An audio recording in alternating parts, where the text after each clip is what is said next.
اعوذ باللہ من الشیطان الرجیم بسم اللہ الرحمن الرحیم۔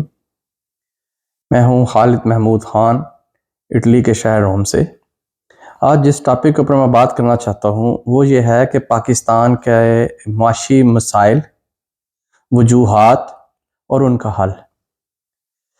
اصل میں پاکستان کا جو بنیادی مسئلہ ہے وہ ہے ہماری سیاست کے اندر جھوٹ اور منافقت، جو جڑ ہے ہمارے معاشی مسائل کی بھی۔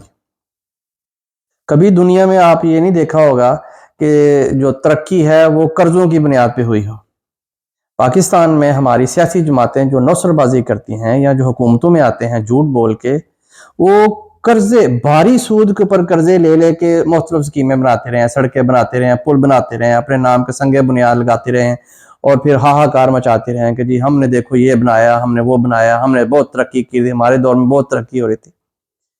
لیکن کبھی یہ بھی کوئی ترقی ہے کہ آپ نے کوئی کام کرنا ہے، آپ اپنے ہمسایوں سے یا کسی دوسرے جگہ سے جو ہے وہ بھاری سود کے اوپر قرضہ پکڑ لائیں، وہ آدھا کمیشنوں میں ضائع کر دیں اور آدھے سے وہ چیز بنا لیں اور اس کو پھر سیاسی مقاصد کے لیے استعمال کریں، اور جو اس قرضے کو جو واپس کرنا ہے اور پھر جو سود سمیت واپس کرنا ہے وہ پوری قوم کے لیے وبال جان بن جاتا ہے اور بن چکا ہے اس وقت۔ پاکستان کا جو مین مسئلہ وہ یہی ہے کہ جتنا قرضہ ہم آج تک اٹھا چکے ہیں اس کو جب ہم اس کی قسطیں واپس کرتے ہیں سود سمیت تو ہمارے خزانے میں بچتے کچھ نہیں ہے عوام کے لیے۔ اور یہ کام کنہوں نے کیا؟ ہر حکومت نے کیا۔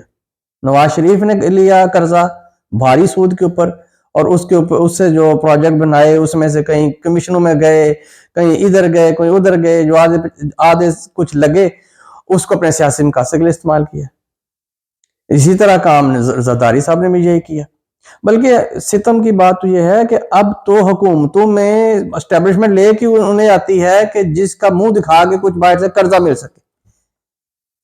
یہ حالیہ جو نواز شریف صاحب کی واپسی ہے، پہلے ان کو دبئی کی یاترا کروائی گئی، پھر ان کو سعودی عرب کی یاترا کروائی گئی کہ وہاں سے ہمیں کچھ قرضہ ملے گا کہ نہیں۔ اور عمران خان صاحب جن کی سیاست کی بنیاد ہی یہ تھی کہ یہ جو پرانی جماعتیں ہیں یہ قرضے لیتی ہیں، قرضوں سے معیشت تباہ ہوتی ہے، ہم قرض نہیں لیں گے، ہم جو ہے وہ IMF کے منہ پہ ماریں گے، یہ کریں گے وہ کریں گے۔ انہوں نے جھوٹ میں بھی سب کے ریکارڈ توڑے اور اپنے 3 سالہ دور میں اتنا قرضہ لیا جتنا پچھلے 30 سال میں پاکستان نے، اس سے زیادہ قرضہ لے لیا جتنا پچھلے 30 سال میں پاکستان نے لیا۔ اب یہ بنیادی وجوہات ہیں۔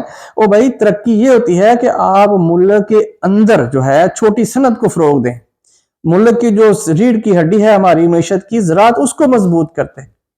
آج کل تو ویسے بھی جو ہے وہ فوڈ کرائسس جو ہے وہ یعنی کہ وہ سر کے اوپر کھڑا ہے پوری دنیا کے۔ اگر پاکستان جو زرعی زمین والا ایک ملک تھا، جس کی مین جو ہے معیشت کی بنیاد اور ریڑھ کی ہڈی زراعت ہے، اس کو مضبوط کیا جاتا، چھوٹی صنعت کو مضبوط کیا جاتا، ایکسپورٹ کو آسان بنایا جاتا، زر مبادلہ کو ملک میں آنے کے لیے جو ہے جو چھوٹے صنعت کار ہیں ان کو جو ہے وہ سہولت پہنچائی جاتی، ملک کے اندر سے وسائل پیدا کر کے ملک کے اندر کوئی جو ہے وہ پروجیکٹ بنائے، ڈیم بنائے، سڑکیں بنائے، اس کو ترقی کہتے ہیں۔ اب چائنا نے جو ہے وہ جتنا بھی انفراسٹرکچر بنایا ہے کیا وہ قرضے لے کے بنایا ہے؟ نہیں، انہوں نے ملک کے اندر جو ہے وسائل کو بہتر طریقے سے استعمال کیا ہے اور ایسے حالات پیدا کیے ہیں، ایسا ماحول یعنی کہ کاروبار اور بزنس فرینڈلی ماحول پیدا کیا ہے کہ وہ چائنیز جو امریکہ اور دوسرے کینیڈا وغیرہ میں آگے پیچھے جا کے وہ اپنے سرمایہ سمیت واپس آئے اور ٹیکنالوجی سمیت واپس آئے۔ ایسا پاکستان میں بھی ہو سکتا تھا۔ پاکستانی 1 کروڑ سے زائد پاکستانی اس وقت جو ہے بیرون ملک ہیں۔ کچھ ایسے ہیں جو 40 سال سے باہر ہیں، کچھ 35 سال سے، کچھ 50 سال سے باہر ہیں۔ ان میں سے اکثریت اپنے ملک میں جانا چاہتی ہے، وہ اپنے ساتھ سکل بھی لے کے آنا چاہتی ہے، اپنے پاس ساتھ سرمایہ بھی لے کے آنا چاہتی ہے، لیکن ہماری جو بیوروکریسی ہے، ہمارا جو نظام ہے وہ ایسا مکروہ ہے کہ جو بھی آتا ہے وہ نقصان اٹھاتا ہے اور توبہ کر کے کانوں کو ہاتھ لا کے واپس چلا جاتا ہے۔ بھئی جس ملک میں آپ اپنے عوام جو وہاں پہ پیدا ہوئے ہیں وہ واپس آنے سے اپنے سرمایہ کے ساتھ ڈرتے ہیں، وہاں پہ آپ سمجھتے ہیں کوئی امریکن آئے گا، کوئی فرینچ آئے گا، کوئی جرمن آئے گا؟ ممکن نہیں ہے میرے بھائی۔ یہ جو جی ہم نے پل بنائے، بھئی قرضہ لیا آپ نے، وہ بھی انتہائی گھٹیا جو ہے وہ انتہائی گھٹیا شرائط کے اوپر، بھاری سود کے اوپر قرضہ لیا اور صرف یہ ہے کہ ہم نے کوئی ایسا پروجیکٹ کر دے جس پہ ہماری تختی لگ جائے اور پھر ہم اگلے الیکشنوں کے لیے یوز کر سکیں. ہمارے جو معاشی مسائل کی بنیاد ہمارے سیاسی مسائل. عوام کو اس الیکشن کے دوران اس چیز کو سمجھنا چاہیے، مد نظر رکھنا چاہیے کہ یہ پارٹیاں جن کو ہم ووٹ دیتے ہیں انہوں نے ماضی میں کیا وعدے کیے تھے اور ان وعدوں کو کس حد تک پورا کیا تھا. اور خود جو یہ منشور پیش ہی کو نہیں کرتا. جھوٹ کے اوپر، جھوٹے نعروں کے اوپر، جھوٹے وعدوں کے اوپر الیکشن لڑے جاتے ہیں. ایک طرف جو ہے وہ سرمایہ کی ریل پیل ہے، انہوں نے صحافیوں کو خریدا ہوا ہے، ٹی وی چینلوں کو خریدا ہوا ہے، وہاں پہ بیٹھ کے عوام کو گمراہ کیا جاتا ہے، ان کے ذہنوں کے اندر جھوٹ ڈالا جاتا ہے اور اپنے قصیدے جو ہیں ان سے سنوائے جاتے ہیں عوام کو. اور دوسری طرف جو ہے وہ پی ٹی آئی ہے. بیسک تو یہی لوگ ہوتے ہیں، ایک طرف پیپل پارٹی ہے اور ایک طرف پی ٹی آئی ہے اور ایک طرف نون لیگ ہے. پی ٹی آئی نے جو سوشل میڈیا کا استعمال ہے وہاں پہ جھوٹ کا طوفان ہے، جس کی مرضی اتار تر کر دیں. اور دیکھیں کیسے مزے کی بات ہے کہ وہی سورسز، وہی صحافی، وہی ذرائع جب نیازی صاحب کے متعلق بات کرتے ہیں کہ انہوں نے یہ کیا، انہوں نے یہ جرم کیا، یہ جھوٹ بولا، اس کو ماننے سے انکار کر دیتے. وہی ذرائع، وہی صحافی جب دوسری پارٹی کے خلاف بات کرتا ہے تو اس کو حدیث قدسی بنا کے پیش کرتے ہیں. یار عوام کا اپنا بیتو کا معیار ہونا چاہیے. واضح رہے کہ جمہوریت صرف اسی ملک میں جو ہے وہ پھل دیتی ہے جہاں عوام بھی اپنے شعور کا مظاہرہ کرتے ہیں، جہاں عوام تعلیم یافتہ بھی ہوتے ہیں اور سیاسی شعور بھی ان میں ہوتا ہے. یورپ کے کسی ملک میں کبھی نعرے نہیں لگے کہ میں بال کھڑا ہوا بی بی دے، میں صدقے جاواں بی بی دے، کہ میں نواز شریف کا غلام ہوں یا میں فلانے کا غلام ہوں. یہاں پہ کوئی لیڈروں سے عشق نہیں کرتا. یہاں پہ وہ اپنا پروگرام رکھتے ہیں، اس پروگرام کو عوام پسند کریں تو ووٹ دیتے ہیں، اگلے الیکشن میں وہ جائزہ لیتے ہیں کہ اس پروگرام کے اوپر عمل ہوا یا نہیں ہوا. اگر ہوا ہے عمل اس کو دوبارہ ایڈ کریں گے، ادروائز ان کو کک کرا دیں گے. یہاں پہ کوئی ناگزیر نہیں ہے، یہاں پہ سسٹم ہے. پاکستان میں سسٹم کوئی نہیں ہے، سسٹم بننے ہی نہیں دیا گیا. وہاں پہ تو خاندانی جگیریں ہیں، یہ پراپرٹیاں ہیں، یہ پارٹیاں تھوڑا ہے. یہ مسلم لیگ نون، اس کا نام ہی نواز شریف کے اوپر ہے، نون گنا. وہ اس کی ذات اور اس کی فیملی کے گرد گھومتی ہے. یعنی کہ ابھی ٹکٹوں کے لیے جو لوگوں سے وہ انٹرویو لے رہے ہیں، بڑا بھائی، چھوٹا بھائی اور بھتیجے اور بیٹی اور سمدھی بیٹھا ہوا یہ امیدواروں سے جو ہے وہ لے رہے ہیں انٹرویو. اور ان سے پوچھا کیا جا رہا ہے؟ دیکھا یہ جا رہا ہے، یہ قابلیت کہیں بھی نہیں دیکھی جا رہی کہ اس بندے کے اندر کوئی قابلیت ہے، کوئی پلان ہے اس کے پاس، اپنے فیلڈ میں کچھ ملک کو ڈیلیور کر سکے گا، اس کے پاس کوئی ایکسپرٹی ہے؟ نہیں، بالکل نہیں.